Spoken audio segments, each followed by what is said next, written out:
Welcome to the deep dive. Today we're jumping into a really crucial topic, cybersecurity risk management. Absolutely. It's fundamental. We've got some great materials here, mostly from the Play It Safe, Manage Security Risks course. That's course 2 in the Google Cybersecurity Certificate. Right. And our plan is to pull out the most important stuff. We're talking security domains, threats, risks, vulnerabilities. Yeah, and also the OWASP POP 10, which is always interesting, and the NIST risk management framework, how to structure things. Exactly. The goal is to give you a clear, kind of practical understanding of how security pros work to protect organizations without getting totally lost in the weeds. Think of it as your quick guide to the essentials, why this stuff actually matters day to day. Okay, so where do we start? The course material, Play It Safe, it lays out a really useful structure right at the beginning. It does. It introduces the 8 CISSP security domains, CISSP being the Certified Information Systems Security Professional. And thinking in these domains, it's a great way to sort of organize the whole field of cybersecurity in your head. Definitely. It breaks down this huge area into more manageable pieces. Gives you a map, essentially. A map is a good way to put it. So let's maybe quickly walk through these 8 domains. First up is security and risk management. Right. And this isn't just tech. It's really about the organization's strategy for defending assets and data. So things like setting security goals, figuring out risk mitigation strategies. Compliance comes in here too, like GDPR for personal data, business continuity planning. Legal stuff, ethics, incident response, vulnerability management. It's broad. It really is. It's the high-level strategy, the why behind the technical controls. It shows security is a business thing, not just an IT thing. Good point. Okay, domain 2, asset security. This one feels a bit more concrete, maybe. It's about securing the actual stuff. Yeah, anything the organization values. Could be physical, like servers, or even the building itself. Or digital, like customer lists, intellectual property, personal identifiable information, PII. And a key part is just knowing what assets you have.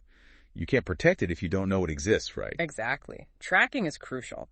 And it covers the whole lifecycle storage, maintenance, how long you keep data, even destroying it securely. Right, the whole lifespan. Okay, number 3, security architecture and engineering. This is where we get into the design, building secure systems from the ground up. Making sure the tools, the systems, the processes are all effective for protecting data. And this is where concepts like shared responsibility really come into play. It's not just on the security team. And design principles too, like threat modeling? Yep, thinking like an attacker. Also, least privilege only giving the minimum necessary access. And zero trust. Ah, yes. Zero trust. Verify, verify, verify. Like meeting a key card for every single door, not just the front entrance. Kind of, yeah. It's about assuming no implicit trust. A practical example might be using a SIEM system. Security information and event management. Right, using that to monitor everything and look for weird activity. The big idea here is security by design, not as an afterthought. Makes sense.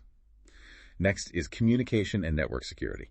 All about the pathways. Securing the physical networks, wireless comms. Whether that's in the office, in the cloud, or for people working remotely. And that last one, remote work, makes securing those external connections a huge challenge these days. I bet. It's like securing all the roads leading into and out of your city. Good analogy. Secure pathways for data. Okay, halfway through the domains. Number 5, identity and access management, IAM. This is critical, making sure the right people have access to the right things, and only those things. Trusted identities, authorized access. That principle of least privilege pops up again here. Absolutely. Give people only the keys they absolutely need to do their job. Like a customer service rep might need to see contact info, but probably not financial records, right? Exactly. IAM is fundamental to preventing unauthorized access, which is how so many breaches start. Verify who, then verify what they can do. Got it.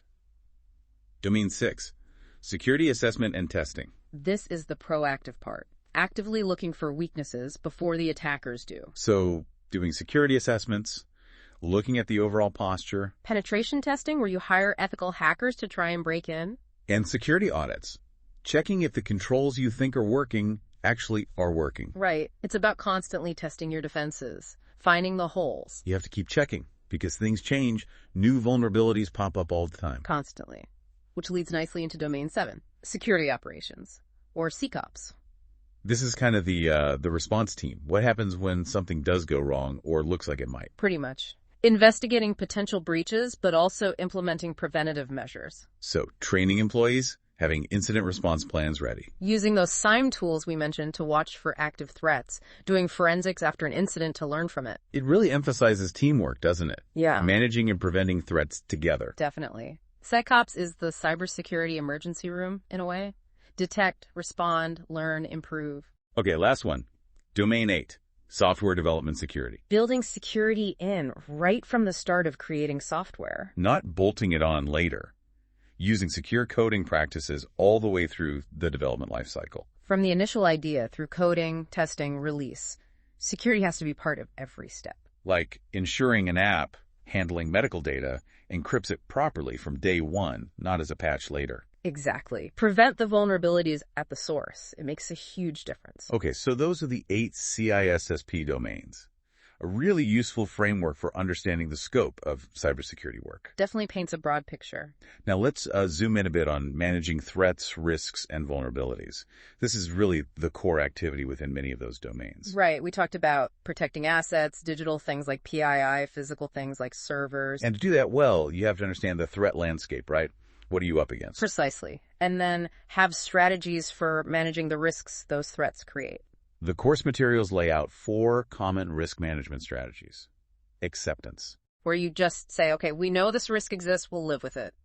Usually for low-impact risks or things that are too costly to fix. Then avoidance, basically stopping the activity that causes the risk altogether. Transference is another one. Shifting the risk, often through insurance or outsourcing. And finally, mitigation.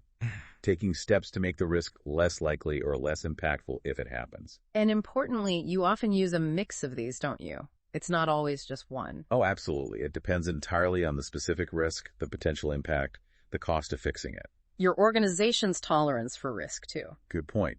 And to help organizations apply these strategies consistently, we have cybersecurity frameworks. Right. The materials mentioned NIST RMF, will dive deeper into that later, and also HI Rusty as examples. These frameworks give you a structured approach, a roadmap. A common language, best practices, really valuable for getting everyone aligned and, frankly, for demonstrating due diligence. So frameworks help manage risk. But what about the threats themselves? The materials highlight a couple of key types. Insider threats. Yeah, people inside the organization, employees, contractors, partners, misusing their legitimate access, either accidentally or maliciously. These can be really tough to spot, can't they? Because the person is supposed to be there. Very tricky. Their activity might look normal on the surface. And the other big one mentioned is advanced persistent threats, APTs. These are the sophisticated, long-term attacks. Attackers get in, stay quiet, and often aim for very specific, high-value targets over months or even years. Often state-sponsored or well-funded criminal groups. Usually, yes. Highly skilled and patient. Okay, so we have threats. Now, risk. How do the materials define that? They give a pretty clear formula. Risk is basically the likelihood of a threat messing with your confidentiality, integrity, or availability. CIA triad. Right. Confidentiality, keeping secret. Integrity, making sure data isn't tampered with. Availability, ensuring systems are up and running when needed. And they use a great analogy, the risk of being late for work. Yeah, I like that. The risk is being late. The threats are things like traffic jams, car trouble, oversleeping. Exactly. It makes the abstract idea of risk much more tangible. It's about probability and impact. So what makes a risk more likely? What factors increase that probability? Well, several things. External risks, the actual threat actors out there. Hackers, criminal groups. Internal risks, those insiders we talked about. Employees, vendors. Legacy systems are a big one. Older tech that's hard to patch or doesn't support modern security. Makes sense. Also, multi-party risk. Risks coming from your suppliers or partners who have access to your systems or data. That's huge today with complex supply chains. And finally, software compliance and licensing issues can create openings too. Each of these is like a potential weak point an attacker might target. Right. And the materials mention resources like NIST and OWASP for keeping up to date on these risks. Speaking of OWASP, it's interesting how their top 10 list for web application risks changes. Definitely. Between the 2017 list and the 2021 list, they added 3 new categories. Which were? Insecure design, software and data integrity failures, and server-side request forgery, SSRF. That really drives home how dynamic this field is, doesn't it? What's considered a top risk evolves as technology and attack methods change. Absolutely. You can't just learn it once and be done. So that leads us nicely into vulnerabilities. These are the actual weaknesses that the threats exploit, right? Exactly. The holes in the armor, the unlocked doors. The materials list some specific big-name examples. Proxy login, zero login. Log4Shell, Petit-Potam. These were major vulnerabilities affecting widely used software. But also broader categories, like failures in security logging and monitoring, or that SSRF vulnerability that made it onto the OWASP list. It shows vulnerabilities can be very specific code flaws, or they can be more architectural or process-related weaknesses. And dealing with these is vulnerability management. The continuous process. Finding them, assessing how bad they are, and fixing them, usually patching. Patch Tuesday is still a thing for a reason. Absolutely. Keeping software updated is baseline security hygiene. And resources like the NIST National Vulnerability Database or CISA's Known Exploited Vulnerabilities Catalog. The key EV list. Yeah, the key list. They're crucial for prioritizing which vulnerabilities to fix first, focusing on the ones actively being used by attackers. Makes sense. Okay. Let's circle back to the OWASP POP 10 more formally. Right, the standard awareness document for web app security risks. And you mentioned it's constantly evolving. They're working on the 2025 list right now, collecting data through the end of this year. Yeah, it shows it's driven by real-world data and community input, trying to reflect what's actually happening out there. It's a guide for developers and security folks to focus their efforts. Looking at the changes from 2017 to 2021, you mentioned new categories, but some things shifted around too. They did. Some merged, some got renamed or refocused based on the data they collected. Let's quickly run through the 2021 list. What's number 1 now? AO1, broken access control. Moved up from number 5. Basically, failures in enforcing who can access what. Super common, potentially devastating. Okay, number 2. 802, cryptographic failures. This used to be sensitive data exposure, but now it's more focused on failures related to cryptography, like using weak encryption or not encrypting sensitive data at all. That makes sense. Number 3. AO3, injection. This dropped from number 1, but it's still a major issue. It now includes cross-site scripting, XSS, which used to be separate, still about tricking applications into running unintended commands. Gotcha. Number 4 is one of the new ones. Yep. AO4, insecure design. A broad category, really emphasizing the need to think about security during the design and architecture phase, not just in the code itself. Things like threat modeling fit here. Important shift. Number 5. AO5, security misconfiguration, moved up from number 6. Things like default passwords, overly verbose error messages, unnecessary features enabled, includes what used to be XML external entities, XXE. Seems like that would be increasingly common with complex cloud setups and configurable software. Exactly. Number 6 is AO6. Vulnerable and outdated components, using libraries or frameworks with known vulnerabilities, a persistent problem. We know we should update, but it can be hard in practice. Okay, 7. AO7, identification and authentication failures. This drop-down used to be broken authentication, now focuses more broadly on anything related to confirming identity and managing sessions, like allowing weak passwords or credential stuffing attacks. Oh, okay. Number 8 is another new one. Right. AO8, software and data integrity failures. This focuses on verifying the integrity of software updates, critical data, and the CI/CD pipeline to prevent malicious code injection or data tampering. Includes what used to be insecure deserialization. So making sure the code and data haven't been messed with. Crucial. Number 9. AO9, security logging and monitoring failures. Moved up and expanded, basically not logging enough, not monitoring logs effectively, or not responding to alerts. If you can't see an attack happening, you can't stop it. Visibility is key. And finally, number 10. A10, server-side request forgery, SSRF, the third new category. This is where an attacker can force a vulnerable server to make requests to other internal or external resources it shouldn't be able to reach. Came from the community survey as a rising concern. Wow. So that list really gives you a snapshot of the biggest web app worries right now. It absolutely does. Essential reading for anyone in web development or security. Okay, let's shift gears to the other major framework mentioned. The NIST Risk Management Framework, the RMF. Right. This is a big one, especially in U.S. government circles, but widely influential elsewhere, too. The materials describe it as comprehensive, flexible, risk-based, integrating security, privacy, and cyber supply chain risk. And it applies across the whole system development lifecycle for new systems and legacy ones, any organization type. It's very structured. It has 7 steps, right? Let's walk through those. Step 1, prepare. This is all the groundwork. Getting the organization ready at both the organizational level and the system level to manage risk. Setting context. Okay. Step 2, Categorize. Classifying the system based on the potential impact if its confidentiality, integrity, or availability were compromised. High, moderate, or low impact. That impact analysis drives the next steps. Step 3. Select. Based on the categorization and risk assessment, you select an initial set of security and privacy controls from the big NIST catalog, SP 853. Then you tailor them. Makes sense.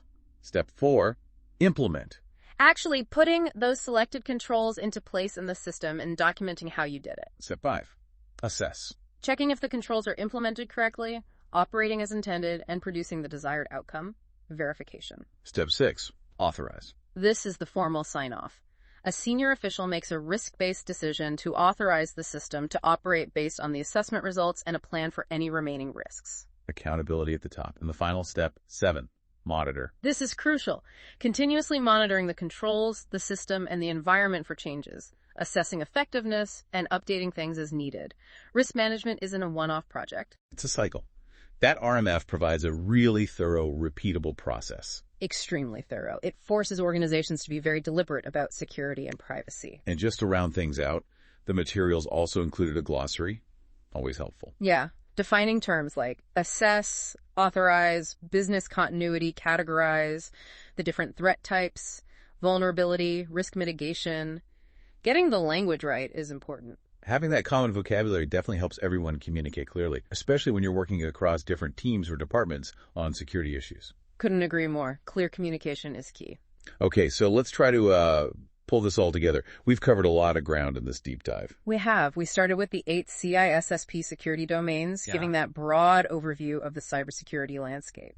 Then we dug into managing threats, risks, and vulnerabilities, the core activities. Looked at risk management strategies, common threats like insiders and APTs. Defined risk, talked about factors that increase likelihood, and what vulnerabilities actually are, with examples. We spent some time on the OWASP Top 10, especially the 2021 version, and how it reflects the changing web application threat landscape. And then we walk through the 7 steps of the NIST risk management framework, that structured approach to integrating security and privacy. So hopefully if you follow along, you've got a much better grasp of the foundational principles cybersecurity professionals use to manage risk. It's valuable knowledge, whether you're actually in the field preparing for a meeting or just curious about how organizations trying to stay safe online. Yeah, understanding these frameworks and concepts is kind of a shortcut to being better informed. And seeing how things like the OWASP list evolve really highlights how alive and changing this field is. It never stands still. Which brings us to a final thought, maybe something for you to ponder. Okay, let's hear it. Well, given everything we've discussed, the constant emergence of new threats, new vulnerabilities, the need to update frameworks like OWASP, the structured approach of NIST, how do you think organizations can really foster a culture of continuous learning and adaptation in cybersecurity? I mean, beyond just policies and frameworks, how do they make it part of the organizational DNA to constantly learn and adapt to stay ahead of these ever-evolving risks? That's a tough one. It's not just about tech or processes. It's about people and culture. Exactly. There's no single easy answer. But thinking about how organizations tackle that challenge, well, your own observations there could be really insightful. A great question to leave things on. Thanks for joining us for this deep dive.